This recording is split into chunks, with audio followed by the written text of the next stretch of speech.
இந்த போரை நாங்கள் தொடங்கவும் இல்லை, இந்த போர் எங்கள் காலத்தில் முடிய போவதும் இல்லை. இந்த ஹிந்தி திணிப்பு அப்படிங்கிறது அன்றைய காலகட்டம் தொடங்கி இன்றைய காலகட்டம் வரை தொடர்ந்து கொண்டிருக்கக்கூடிய ஒரு மிகப்பெரிய மொழி போராக இருந்து கொண்டிருக்கின்றது.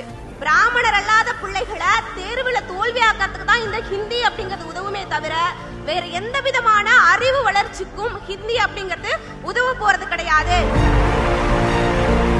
கலைஞர் அவர்கள் 1 ரூபாய்க்கு 1 கிலோ அரிசி கொடுத்தாரு. அடுத்த நாள் கவிஞர் வாலி அவர்கள் பத்திரிகையில எழுதுறாரு, ஃபாதர் ஆஃப் நேஷன் உங்க காந்தின்னு சொன்னா ஃபாதர் ஆஃப் ரேஷன் கலைஞர் தாயா அப்படின்னு எழுதுறாருன்னா அப்படி வறுமை ஒழிப்பிற்கான திட்டங்களை தந்தது இந்த திராவிட இயக்கம். What was not accomplished by the British government, what was not accomplished by the Mughals, what was not accomplished by the Christian missionaries was accomplished by the Dravidian political movement, Dravida Munnetra Kazhagam. 1757 ஒரு நூற்றாண்டிற்கு முன்பே தமிழ்நாட்டில் நடந்த போராட்டம் தான் இந்தியாவின் முதல் சுதந்திர போராட்டமாக இருந்தது. வரலாறை வடக்கிலிருந்து எழுதுகிறார்கள். நிச்சயம் இந்த கல்வி முறை திருத்தி அமைக்கப்பட வேண்டும். வரலாறு தெற்கிலிருந்து எழுதப்பட வேண்டும்.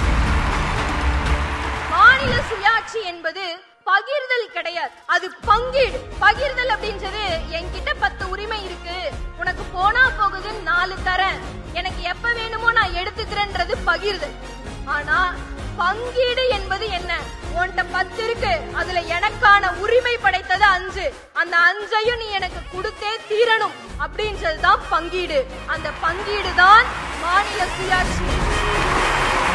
கழக இளைஞரணி சார்பில் நடைபெற்ற திமுக 75 அறிவு திருவிழாவின் ஒரு பகுதியாக நடைபெற்ற இருவண்ண கொடிக்கு வயது 75 இருநாள் கருத்தரங்கின் 2ஆம் நாளின் 2ஆம் அமர்வு. கழக இளம் பேச்சாளர்கள் ரா அகிலா, ரா ரேவதி மற்றும் சு.க. தாரணி ஆகியோரின் உரைகள் இன்று மாலை 6:30 மணிக்கு நமது கலைஞர் செய்திகள் தொலைக்காட்சியில் காண தவறாதீர்கள்.